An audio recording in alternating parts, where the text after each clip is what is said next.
और इस कार्यक्रम में उपस्थित बहनों एवं भाइयों, मैं सबसे पहले इस कार्यक्रम में आपकी उपस्थिति के लिए आपको धन्यवाद देता हूं कि आप सब इस समाज सुधार अभियान के इस खास कार्यक्रम में मौजूद हैं। और आपको मालूम है कि हम लोगों ने जो समाज सुधार अभियान पुनः प्रारंभ किया है, और ये कार्यक्रम तो हम लोगों का पहले, चाहे शराबबंदी का काम हो 16 से लागू हुआ, और जो हम लोगों ने अभियान चलाया जो बाल विवाह और दहेज प्रथा के खिलाफ, वो भी 17 में शुरू किया। तो इस प्रकार से इन सब चीज़ों पर तो हम लोगों का निरंतर अभियान चला है, और प्रारंभ से ही विकास का काम हम लोग करते रहे। और शुरू से ही हमने क्या कहा, न्याय के साथ विकास यानी न्याय के साथ विकास होना चाहिए, और इसी काम को हम लोग प्रारंभ से करते रहे। क्या सबके हित में है, क्या सब कुछ ठीक ढंग से होना चाहिए? तो आप सबको तो मालूम है कि जब से आप सब लोगों ने, बिहार के लोगों ने जो काम करने का मौका दिया,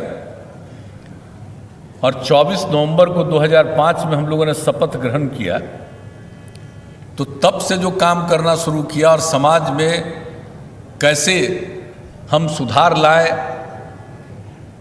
हम पूरे सब लोगों का कैसे हम विकास करें, सब लोगों को आगे बढ़ाएं, और जो हालत थी उसको देख करके एक एक चीज़ का आकलन हम लोगों ने पहले से किया था। जो हालात उन दिनों के थे उससे हम सब लोग परिचित थे, और सब लोगों को कहा करते थे। क्या हालत था? शाम होने के बाद कोई घर से निकलने की हिम्मत करता था? ये हालत थी उस समय की। और इसके बाद काम कौन सा होता था? जब गांव जाना है तो शायद ही कुछ गांव को पहुंचने के लिए रास्ता बना रहता था। सड़क कहां था? हम ही लोग जब जनप्रतिनिधि थे, सांसद थे अपने अपने इलाके में, तो कुछ इलाका तक तो सड़क मुख्य जगहों पर था, लेकिन अंदर जब जाते थे तो पैदल ही न जाना पड़ता था। केंद्र में मंत्री भी थे श्रद्धेय अटल जी के नेतृत्व में, और जब लौट करके अपने क्षेत्र में जाते थे तो एक दिन अगर अपने क्षेत्र में जाते थे तो औसतन 12 किलोमीटर पैदल चलते थे। ये स्थिति थी, और क्या हालत थी लोगों की। और जब हम लोग कहीं कहीं दौरा करते थे और शाम होता था, तो हम तो अपने इलाके की बात नहीं, कहीं भी जाते थे तो देखते थे कि शाम होते होते उसके बाद कोई नहीं बाहर निकलता था, पूरा का पूरा मुख्य रास्ता ऐसे ही बंद रहता था। तो ये हालत थी। और कौन सा हाल था? तो एक एक चीज को देखते हुए, और क्या गरीब गुरबा तबके के लोगों की स्थिति थी, महिलाओं की क्या स्थिति थी, इन सब चीज़ों को देखते हुए ही हम लोगों ने सबके कल्याण के लिए काम किया। और जो काम किया हम लोगों ने, चाहे आप देख लीजिए, महिलाओं के लिए काम किया, अल्पसंख्यक समुदाय के लिए काम किया।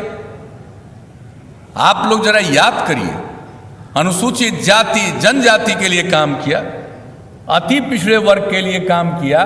काम तो सबके लिए किया, लेकिन ये किनारे पड़े हुए थे, इसलिए इनको आगे बढ़ाने के लिए और मुख्य धारा से जोड़ने के लिए इन लोगों के लिए विशेष पहल की।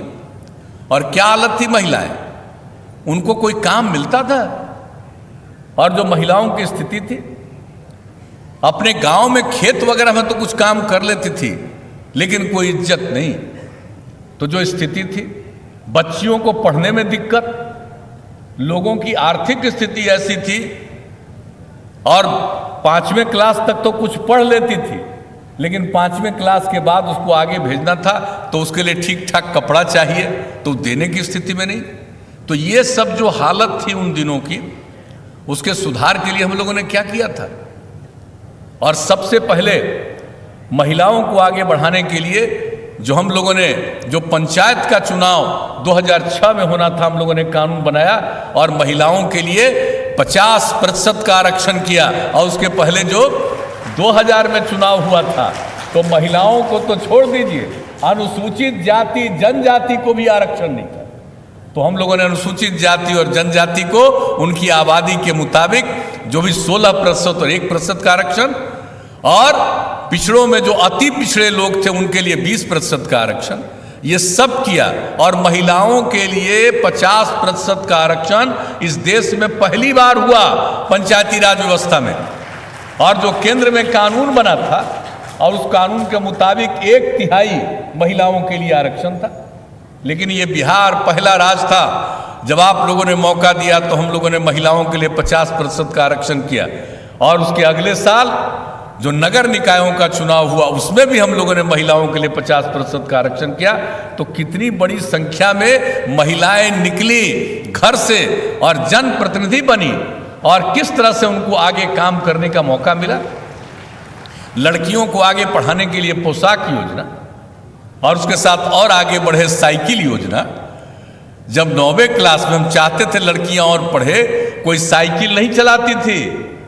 यहां तक कि राजधानी है पटना, उस पटना में भी कोई लड़की को साइकिल चलाते हुए नहीं देखा था। जब हम लोगों ने साइकिल योजना की शुरुआत कराई और 2008 से लागू किया, कितनी खुशी हुई लड़कियों में। और कुछ लोग तो जानते ही है, जब हम अच्छा काम करते हैं तो कुछ लोगों को बड़ा बुरा लगता है, तो हम पर बोलने लगे कि भाई लड़की को दे रहे हैं साइकिल, अभी लड़की साइकिल निकलेगी, साइकिल पर निकलेगी, लोग तंग करेगा। हमने हंसते हुए कहा कोई की हिम्मत नहीं, कोई तंग नहीं करेगा, हर परिवार को दे रहे हैं जो भी अपने परिवार को पढ़ाएंगे।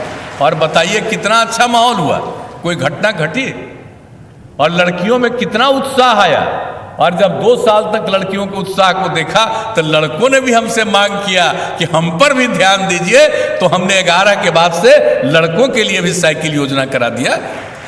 लेकिन अब कितनी लड़कियां पढ़ती हैं, अब ये जान